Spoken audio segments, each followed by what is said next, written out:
orange glow of the campfire danced across our faces, casting long, flickering shadows on the surrounding trees. We were a group of 5 college friends, deep in the heart of Redwood National Park on our annual camping trip. Laughter and the occasional yelp of pain from a singed marshmallow filled the air. Emily, ever the storyteller, was in mid-flow, her voice hushed with mock seriousness. "And then," she said, leaning closer to the fire, "the old prospector swore he saw a pair of glowing eyes watching him from the darkness, eyes that followed him all the way back to his cabin." A shiver ran down my spine despite the warmth of the fire. The towering redwoods surrounding us seemed to press in closer, their silence broken only by the crackling flames. "Don't worry, Em," chuckled Mark, poking another log onto the fire. "There's nothing out here but trees and overly enthusiastic squirrels." "Yeah," chimed in Sarah, her eyes sparkling. "Besides, wouldn't it be exciting to find some lost prospector's treasure?" We all laughed, the tension momentarily broken. But the story lingered, a seed of unease planted in my mind. We spent the rest of the evening swapping ghost stories, each one more outlandish than the last. By the time we decided to call it a night, a comfortable exhaustion had settled in. The following morning, we woke up rejuvenated by the crisp mountain air and the sweet smell of pine needles.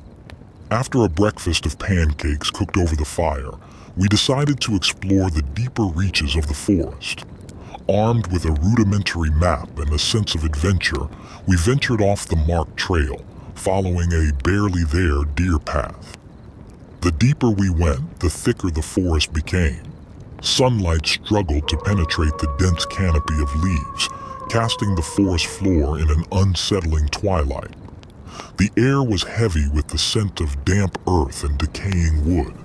The playful mood from the night before had evaporated, replaced by a growing sense of unease. "Hey guys," said Ben, a hint of worry in his voice. "Are you sure this is the right way? The map seems pretty useless out here." Emily, usually the most adventurous one, frowned. "We should probably head back. It's getting late." But Sarah, ever the optimist, pointed to a faint glint ahead. "Look, there's a stream in the distance. Maybe it'll lead us back to the trail." We followed the sound of running water, hoping it would guide us out of this growing labyrinth. However, as we approached the stream, we realized there was no bridge, just a precarious jumble of rocks spanning the rushing water. Crossing looked risky, especially with our backpacks loaded with camping gear. "There's no way I'm crossing that," said Mark, eyeing the churning water with a grimace. We debated for a while, frustration simmering. Finally, Sarah, tired of being cooped up, decided to take matters into her own hands. "I'll go first," she declared, grabbing her backpack and stepping onto the first rock. We watched with bated breath as she made her way across the makeshift bridge, her movements slow and deliberate. Just as she reached the other side, a loose rock gave way. Sarah yelped, lost her balance, and fell into the rushing water. The next few seconds were a blur of adrenaline-fueled chaos. Mark rushed to the bank, kicking off his shoes and diving in without hesitation. Ben and I scrambled for sturdy branches, desperate to throw her a lifeline. Thankfully, Mark managed to reach Sarah before she was swept away by the current. He helped her to the bank, coughing and sputtering, but otherwise unharmed. Shaken and thoroughly soaked, we realized the seriousness of our situation. Sarah's fall had washed away any doubt we might have had. We were hopelessly lost. The playful unease of the previous night had morphed into cold, stark fear. Night was approaching, and the forest seemed to be closing in on us with each passing moment. Relief at Sarah's safety quickly gave way to a gnawing sense of dread as the last rays of sunlight dipped below the dense canopy of trees. Huddled around the dying embers of the campfire we'd managed to rekindle, the forest seemed to hold its breath, the silence broken only by the occasional hoot of an owl and the rustle of unseen creatures in the undergrowth. Our initial optimism, fueled by youthful bravado, had evaporated. The stories from the previous night, once dismissed as campfire tales, now felt uncomfortably real. We were lost, alone, and vulnerable in the heart of a vast and unforgiving wilderness. "We need a plan," Mark said, his voice tight with worry. We huddled closer, sharing the meager warmth of the dying fire. The map, already flimsy at best, was now a soggy mess, rendered useless by Sarah's unfortunate dip in the stream. "Do you guys remember anything Emily mentioned about survival?" I asked, clutching at a sliver of hope.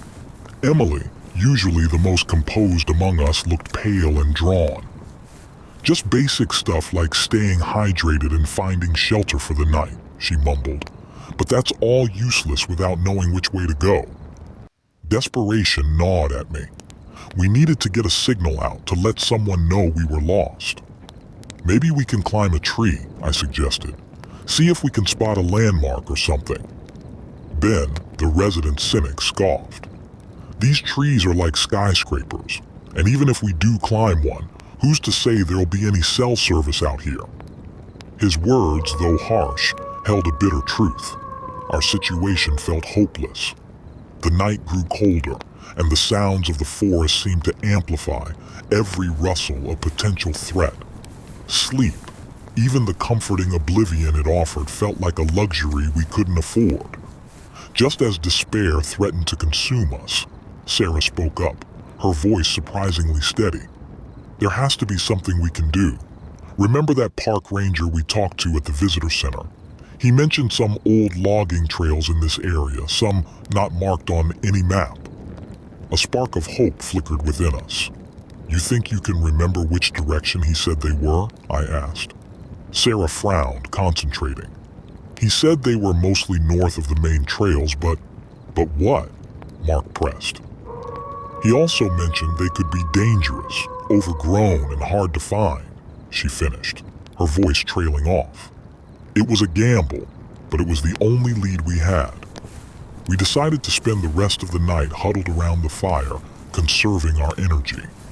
As dawn approached, the forest seemed slightly less menacing, bathed in the soft glow of pre-sunrise light. Armed with a renewed sense of purpose, we packed our damp backpacks and started walking north, following a faint animal trail in the hopes it might intersect one of the old logging paths. The hours melted away as we pushed through the undergrowth, exhaustion a constant companion. Yet, the fear of being caught in the forest after dark spurred us forward. Just when doubt threatened to engulf us again, Ben, who was scouting ahead, let out a shout. "Guys, look here!" He stood before a barely discernible break in the dense foliage, a faint path barely visible through the thick vegetation. Hope surged through us, a lifeline thrown in the midst of despair. It could be a dead end, another animal trail leading nowhere. But it was a chance we were desperate to take. With renewed determination, we pushed through the undergrowth, following the barely there trail deeper into the unknown.